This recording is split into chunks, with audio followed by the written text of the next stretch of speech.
आप सभी को हाथ जोड़ करके प्रणाम।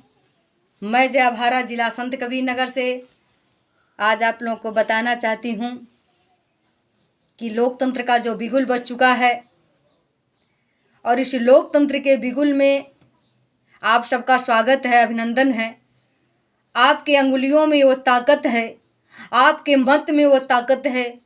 चाहे तो आप सरकार को बदल सकते हो, चाहे तो आप सत्ता पढ़ सकते हो, चाहे किसी भी को भी कुर्सी को बैठा सकते हो। और ये वोट का ताकत जो आपको बाबा साहेब ने दिया है, जो संविधान ने हमको दिया है, जो आज़ादी का परिणाम हमको मिला है, और अगर इसको हम इस्तेमाल नहीं करेंगे, हम सोच समझ कर नहीं करेंगे, तो मित्रों मैं आप लोगों से कहना चाहती हूँ इसमें किसी का दोष नहीं है। इसमें दोष हमारा और आपका होगा, व्यक्तिगत होगा। इसलिए आज महंगाई चरम सीमा पर है। आपने देखा है आलू का दाम आसमान छू रहा है, आज सब्जियों के दाम आसमान छू रहे हैं। अब विचार करो, सब्जी के कुछ हम लोगों ने हमसे सवाल किया कि अध्यक्ष जी सब्जी तो किसान पैदा करता है, तो फिर किसान क्यों इतना महंगा हो गया, किसान क्यों पैदा करने से हिचक रहा है। मैं आप लोगों से बताऊं, आज डीजल जो है इतना महंगा हो गया है, और डीजल के साथ साथ अगर लाइन से करता, लाइन का इतना बिल आ रहा है, इतना बिल आ रहा है। जहां 100 रुपया लोग बिल नहीं देते थे, आज वहां पर किस्त बांध करके गरीब समाज के लोग अपनी बकरी और छगड़ी बेच करके भी किस्त जमा करने का काम कर रहे हैं। मोटर पानी पीने के लिए जब लोग चला रहे हैं तभी करें, मुझको डर लग रहा है कि कहीं बिल ना आ जाए। अपने बच्चों को डांट रहे हैं, नहाओ मत, मोटर बंद करो, मोटर बंद करो। तो जो किसान पानी पीने के लिए मोटर चलाने में डर रहा है, वो सब्जी कैसे उगा सकता है। तो इसका जिम्मेदार कौन है? इसका जिम्मेदार कोई दूसरा नहीं, आप और हम हैं। क्योंकि हमारी और आपकी अंगुलियों में वो ताकत है। इस ताकत का एक बार इस्तेमाल कर दो बंधुओं। जब जब हमने इस ताकत का इस्तेमाल किया है, हमने उन अंग्रेजों को खरीदने का काम किया था जिनके राज्य में सूरज नहीं डूबता था, जिसकी शासन पूरे दुनिया में था। आपके अंगुलियों में वो ताकत, आप स्वतंत्र भारत के स्वतंत्र नागरिक हो, आप कुछ भी कर सकते हो। तो मैं आप लोगों से ही अनुरोध करती हूँ, विनय करती हूँ, निवेदन करती हूँ, इतनी महंगा सब्जी जो बिक रहा है, इसका जिम्मेदार कौन है? डीजल पेट्रोल गैस के जिम्मेदार कौन है? शादी का सीजन आने वाला है, लड़कियों की शादी में सोना चांदी जो देना का इकरार हम कर चुके, उसके जिम्मेदार कौन है इस महंगाई का?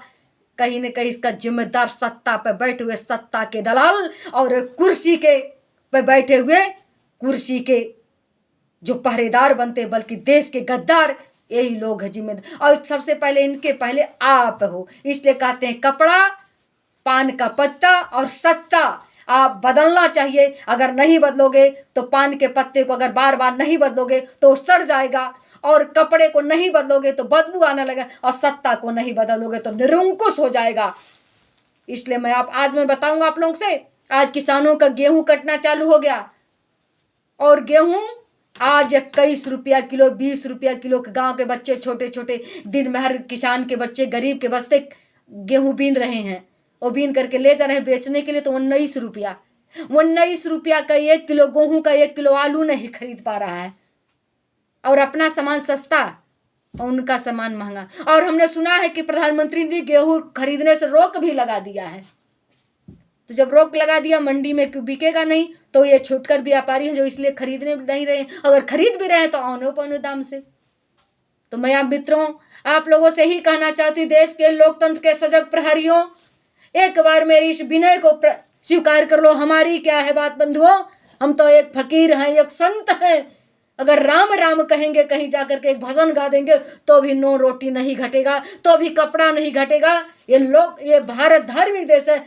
दुख तो आप लोगों के लिए है, आप पूरे समाज की है। इसलिए मैं आप लोगों से यही कहना चाहती हूँ कि आप लोग अपनी अंगुलियों का ताकत दिखाइए, और लोकतंत्र को वास्तव में लोकतंत्र बनाइए, जो संविधान बचाने की बात करे, जो महंगाई कम करने की बात करे, जो देश की सुरक्षा की बात करे, जो किसान की नौजवान की नौकरी की बात करे, और देश में अमन चमन लाने का बात करे, जो आतंक की बात ना करे, और जो हिंदू मुस्लिम की लड़ाई की बात ना करें। इस चंदा चोर जैसे सरकार ना बनने देना। मित्रों मैं यही आप लोग, अगर चंदा चोर, हमारा एक वीडियो गया है, मैंने उसमें गाया है कि देशमा में फैलल बई है पैगाम सखिया, अरे साहेब बाटे हमरे सुना चंदा चोर सकिया। तो ये चंदा चोर, चाहे ये भीख मांगने हो, चाहे दहेज मांगने, चाहे चंदा मांग, ये तीनों देश के लिए घातक होते हैं।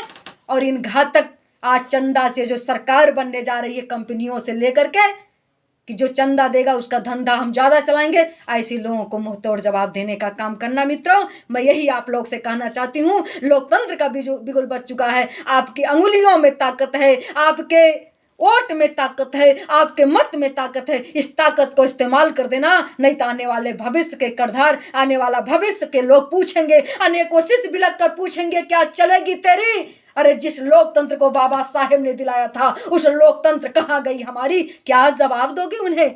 बड़ा सौदा बड़ा महंगा, उसे भी खेत खो दिया तूने। अरे कमाए खेत में भड़ भड़ शायद बो दिया तूने। क्या जवाब दोगे मित्रों? इस जवाब आने वाला भविष्य पूछेगा, बच्चे पूछेंगे आपको। तो मैं आप लोगों से ही कहना चाहती हूँ कि आने वाले जिस दिन चुनाव पड़ेगा, मैं किसी पार्टी का नाम नहीं लूंगी, लेकिन अपनी ताकत को इस्तेमाल कर देना और इस देश के चंदा चोरों को, इस देश के राम मंदिर का जो चंदा गया कहाँ गया,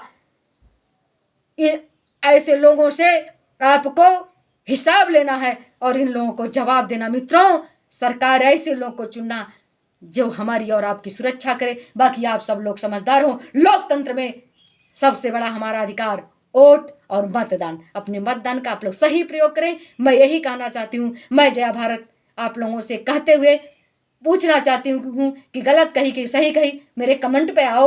आप लोग बहुत लहंगा उठा दे रिमोट से, ये सब पे इतना कमेंट करते हो, क्यों नहीं कमेंट करते हो? मेरा कमेंट करके मुझे बताओ, मैं आप सबके कमेंट का जवाब दूंगी। और तब तक के लिए मैं आप लोगों के लिए ये मैसेज छोड़ना चाहती हूँ कि आप लोग कमेंट करके मुझे जरूर बताएं। तब तक के लिए मैं जय भारत आप सभी लोगों को प्रणाम करती हूँ। जय लोकतंत्र, जय संविधान।